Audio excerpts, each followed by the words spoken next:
શ્રી ગણેશાય નમઃ. મિત્રો, તમારું સ્વાગત છે આપણી યુટ્યુબ ચેનલ રાધાકૃષ્ણ ભક્તિધારામાં. મિત્રો, આજે આપણે જાણીશું ફાગણ માસનો મહાત્મય.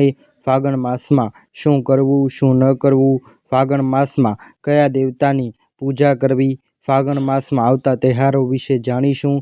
મિત્રો, અંત સુધી વિડીયોને જોતા રહેજો. તો ચાલો શરૂ કરીએ. ફાગણ ફૂલ્યો ફૂલડી. ફાગણ માસનું અનેરું મહાત્મય. મંદિરોમાં ફૂલ દલોત્સવ પર્વની થશે ઉજવણી. ફાગણ માસની પૂર્ણિમાએ ફાલ્ગુની નક્ષત્ર આવવાથી આ માસનું ફાગણ નામ પડ્યું છે. હિન્દુ પંચાંગ અનુસાર આ છેલ્લો મહિનો ગણાય છે. ગુજરાતીમાં તેને ફાગણ માસ કહેવાય છે. ફાગણ માસમાં પ્રકૃતિનો અદ્ભુત નજારો આ માસમાં જોવા મળે છે. પ્રકૃતિ સોળે કળાએ ખીલેલી હોય છે. વૃક્ષો પર જૂના પાન ખરી પડે છે અને નવા પાન અને ફૂલો લાગે છે. વાતાવરણમાં કામદેવજીનું સામ્રાજ્ય રહે છે. આ માસમાં મન પર આનંદ અને ઉલ્લાસ પણ છવાયેલો રહે છે. ધીરે ધીરે ઠંડી ઘટીને હળવી ગરમીની શરૂઆત થવા લાગે છે. આ વાતાવરણમાં પ્રેમ અને સંબંધોમાં વૃદ્ધિ જોવા મળે છે. માનવ અને પ્રકૃતિ વચ્ચે પ્રેમ સંબંધ પણ અદ્વિતીય જોવા મળે છે. જ્યાં જુઓ ત્યાં રંગબેરંગી પુષ્પો, ફૂલોનો અદ્ભુત નજારો આંખોને ઠંડક આપે છે. એક જુઓ કે બીજો ભૂલી જાઓ તેવા અવનવા રંગબેરંગી ફૂલોની શોભા અપરંપાર જોવા મળે છે. ઝાડ ઉપર કેસુરો તો લૂમે લૂમ ઝૂલીને ફાગણના ગીતો ગાઈ રહ્યો હોય તેવો અહેસાસ થાય છે. આ ઉર્જા અને યૌવનનો મહિનો છે. આ મહિનામાં વાતાવરણ ખુશનુમા હોય છે. ચારે તરફ નવો ઉમંગ, નવો ઉત્સાહ જણાય છે. આ વખતે ફાગણ મહિનો 11 માર્ચથી 8 એપ્રિલ સુધી ચાલશે. ફૂલ દલોત્સવ, રસિયા ઉત્સવ. ફાગણ માસમાં હોળી ધૂળેટી પર્વ પહેલા ખાસ કરીને વ્રજમાં તમામ ગામડાઓમાં, તમામ મંદિરોમાં ફૂલ દલોત્સવ પર્વ મનાવાય છે. જેમાં ભગવાન ઉપર ફૂલોનો વરસાદ કરવામાં આવે છે. રંગબેરંગી ફૂલોથી ભગવાનને નવાજવામાં આવે છે. રસિયા ઉત્સવ એટલે રાધા કૃષ્ણની પ્રેમની અનુભૂતિ રૂપક. અહીંયા ભક્તો પ્રેમના ભક્તિપદો ગાતા ગાતા ભક્તો ભગવાન અને એકબીજા ઉપર ફૂલો, અબીલ, ગુલાલ છાંટીને પ્રેમની અભિવ્યક્તિ પ્રદર્શિત કરે છે. ફાગણ મહિનામાં પૂજાપાઠ. ખાસ કરીને આ માસમાં ભગવાન શિવ, વિષ્ણુ ભગવાન તથા શ્રી કૃષ્ણની પૂજા તો કરાય જ, સાથે મહાલક્ષ્મીજી તથા સીતાજીની પૂજાનું પણ વિશેષ મહત્વ છે. કહેવાય છે કે આ માસમાં ચંદ્રદેવનું પ્રાગટ્ય થયું હોવાથી ચંદ્ર ઉપાસનાનું વિશેષ મહત્વ છે. તમામ દેવી દેવતાની પૂજામાં રંગબેરંગી ફૂલો પ્રભુને અર્પણ કરવાથી ભક્તની તમામ મનોકામનાઓ પૂર્ણ થાય છે. હોળી ધૂળેટીમાં ભગવાન વિષ્ણુ તથા શ્રી કૃષ્ણને રંગબેરંગી ફૂલો તથા અબીલ, ગુલાલ અર્પણ કરવાનું વિશેષ મહત્વ છે. ખજૂર, ધાણી, દાળિયા તથા હારડો પ્રભુને અર્પણ કરી પ્રભુ સાથેનો પ્રેમ મજબૂત કરી શકાય છે. ફાગણમાં હોળાષ્ટક શું છે? ફાગણ માસની શુક્લ અષ્ટમી તિથિથી લઈને પૂર્ણિમા સુધીની અવધિને હોળાષ્ટક કહેવાય છે. હોલિકા દહનના પહેલા 8 દિવસ હોળાષ્ટક મનાય છે. આ માસમાં કોઈ પણ માંગલિક કાર્ય થઈ શકતા નથી, જેવા કે ગૃહપ્રવેશ, મુંડન, સંસ્કાર, સગાઈ, વિવાહ, નવા વાહનની ખરીદી. આવા તમામ કાર્યો માટે આ સમય અશુભ મનાય છે. એવું કહેવાય છે કે હોલિકા દહનની અશુભ અસર 8 દિવસ પહેલાથી શરૂ થાય છે, માટે આ હોળાષ્ટકમાં શુભ કાર્ય વર્જિત ગણાય છે. જ્યોતિષ શાસ્ત્ર મુજબ આ હોળાષ્ટક અશુભ. માન્યતા મુજબ આ દિવસોમાં ગ્રહોની સ્થિતિ પ્રતિકૂળ જોવા મળે છે. અષ્ટમી તિથિએ ચંદ્ર ઉગ્ર જોવા મળે છે. નવમી તિથિએ સૂર્ય, દશમી તિથિએ શનિ, એકાદશીએ શુક્ર, દ્વાદશીએ ગુરુ, ત્રયોદશીએ બુધ, ચૌદશે મંગળ અને પૂર્ણિમાએ રાહુ પ્રતિકૂળ સ્થિતિમાં હોવાથી શુભ કાર્ય વર્જિત ગણાય છે. એવું પણ કહેવાય છે કે શ્રીહરિ વિષ્ણુના ભક્ત પ્રહલાદને આ 8 દિવસમાં ખૂબ યાતનાઓ ભોગવવી પડી હતી, તેથી આ સમયને અશુભ મનાય છે. બીજું કે રતિના પતિ કામદેવને પણ શિવજીએ બાળીને ભસ્મ આ દિવસોમાં કરી નાખ્યા હતા, તેથી અશુભ મનાય છે. આ મહિનામાં થયો હતો ચંદ્રનો જન્મ. જાણો ફાગણ મહિનાનો મહિમા.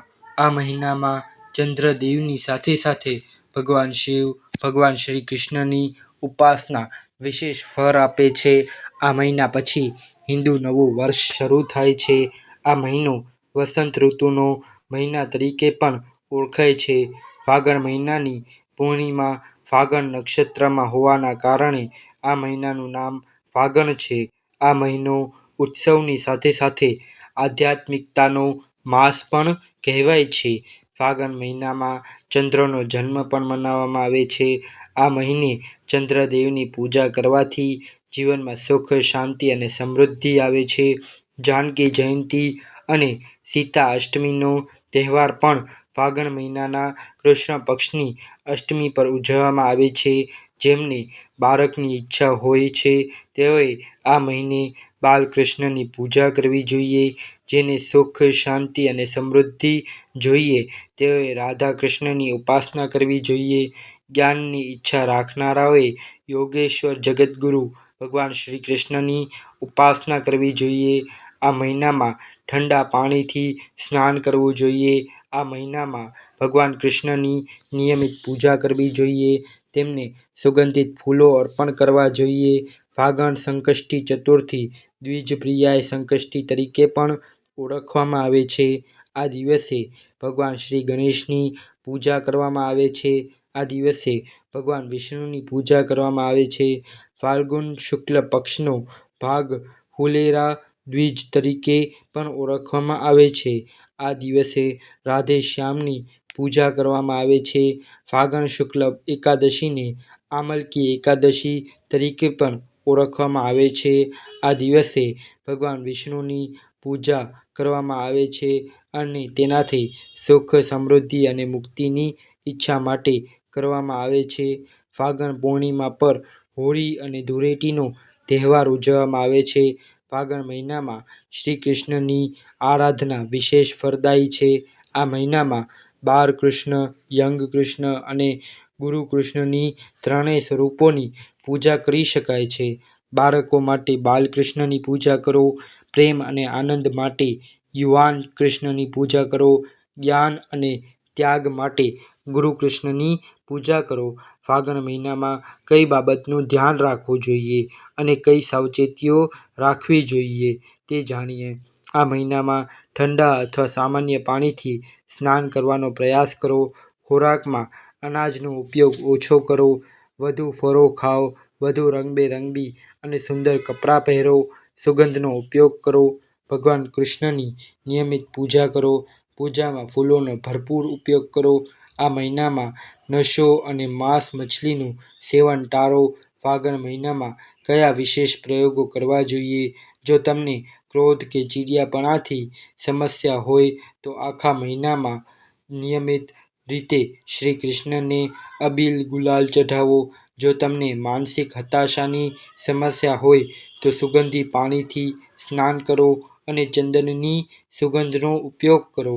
જો તમને સ્વાસ્થ્ય સંબંધી સમસ્યા હોય તો આખા મહિના દરમિયાન ભગવાન શિવને સફેદ ચંદન અર્પિત કરો.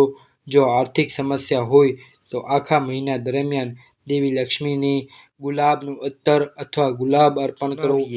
ફાગણ માસમાં આવતા વ્રત તહેવારો. ચંદ્ર દર્શન 11 માર્ચ 2024 સોમવાર. વિનાયક ચોથ 13 માર્ચ 2024 બુધવાર ફાગણ સુદ ચોથ. માસિક દુર્ગાષ્ટમી 17 માર્ચ 2024 રવિવાર ફાગણ સુદ આઠમ.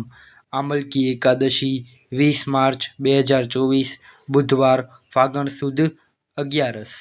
હોલિકા દહન 24 માર્ચ 2024 રવિવાર ફાગણ સુદ પૂનમ. ધૂળેટી 25 માર્ચ 2024 સોમવાર ફાગણ વદ પર્વો.